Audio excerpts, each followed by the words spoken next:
I'm here at the Southampton International Boat Show with James Ward, the CEO and founder of Marine Resources. And you've just released the figures from the Marine Industry Salary Survey 2022. This is something you last did in 2019 before everything just went crazy. So you must have had some interesting findings, James. Yeah, it's been a real kind of labour of love actually to go through over the last weeks and months. Firstly, to really understand exactly what the industry wants and needs at the moment from that sort of report. Back in 2019, there really wasn't a report of this kind within the leisure marine industry. So, we really wanted to start to put some data around, I think, a lot of the suspicions or kind of knowledge that people had in the industry, but actually back it up with some facts. So we covered everything from, gender pay gap, gender diversity in the industry, and then right through to looking at kind of average salaries across key sectors within the industry. So we focus not just on the leisure marine sector, but commercial marine, super yacht, and renewables actually. And that was really in response at the time to what people wanted to see. This time round, post-COVID, we absolutely had a lot of people firstly coming up to us saying, are you going to do another salary survey of some sort? And also what we were finding as the world was kind of coming back to normal is a question that we were being asked week in, week out from both clients and candidates and job seekers was, how much should I be paying? And or what should I be paying for this role? People were quite lost, and so there was quite a lot of need to have a piece of data that really, really benchmarked a lot of the core roles. So we decided to keep it very, very much leisure marine focused, which is really our core market, and rather than being quite broad and general, go very, very granular on what we feel are the core roles within the leisure marine industry. And one of the things that is very noticeable, it is an employees market at the moment, is the marine industry itself isn't competing within itself for employees. We are looking at across the entirety of industry and trying to make sure that we can attract the best talent into the marine industry. Yeah, absolutely. And, I don't think it's any secret that, we have skill shortages. And I think when we talk about skill shortages in this industry, we instantly go to those kind of skilled trades roles, the roles that hold the tools and build the boats and fix the engines. But actually, we have a general skill shortage across all roles in the industry. In the leisure marine industry, what we see at the moment is really the same people kind of circulating around the industry, and that's not actually helping the numbers.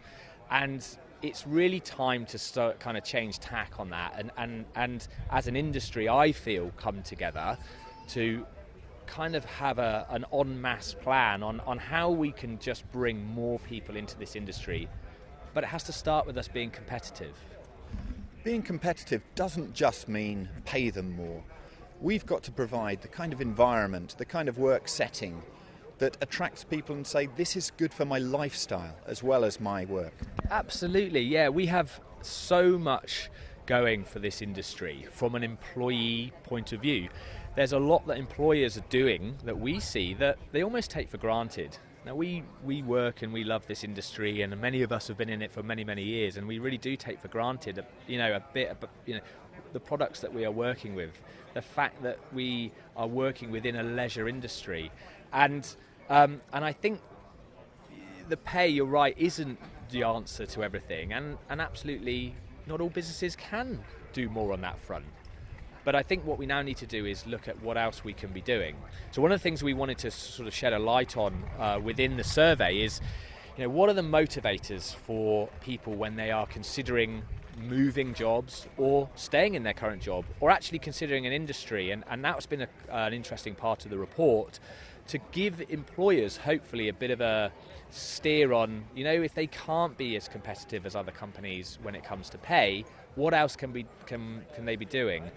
What we don't want is people just stopping at the pay piece. And I think there's a lot that employers can be offering to potential employees. Do you find there is a reluctance from some employers to bring in people from outside the industry, and you have to show them that graduates and people from other industries can bring new thinking to their business? We do see that. I think over the lifetime of marine resources, that has got better. And actually, we now see companies who actively want to hire from other industries. We still have this kind of problem where sometimes even in the briefs that we get are, must have worked in the marine industry, and you take it back to the numbers and the dwindling numbers, I suppose, of marine industry professionals.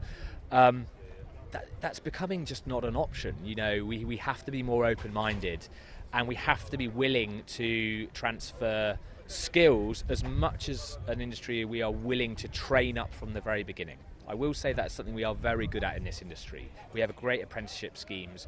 We are very inviting to kind of young people, although actually the survey does show we don't have enough young people in the industry. But I think where we don't focus enough of at the moment is how do we become more willing and more able to transfer skills into this industry, as opposed to just sticking with must have worked in the industry already. And marine resources must now be seeing a lot of people taking a look at this data and then asking you the questions based on that as to how they attract people better. They are, and the report only went out 48 hours ago, and we've already had hundreds of downloads. And yes, you're right, it's becoming a conversation point, either around the show, amongst businesses and people reaching out. And that was one of the objectives of the report, and that's why we invested in it, to start this conversation again. Where what everybody's gone through over the last few years has really been taken such focus, and and now it feels as an industry we've had a fantastic summer. We're very, very busy. I think it's now time to look forward and look ahead of ourselves with what's next. And I do think the people part and bringing in more people into the industry needs to be sort of hot on the agenda, really, of discussion. So absolutely mission accomplished on that so far. We've started that conversation again, and it's whether it's knee-jerk or actually getting people talking about it for the first time, we're really pleased with the initial response. And boating has had a boom time, but we're going into uncertain times now, and getting the right people and having that productivity now is probably more important than ever.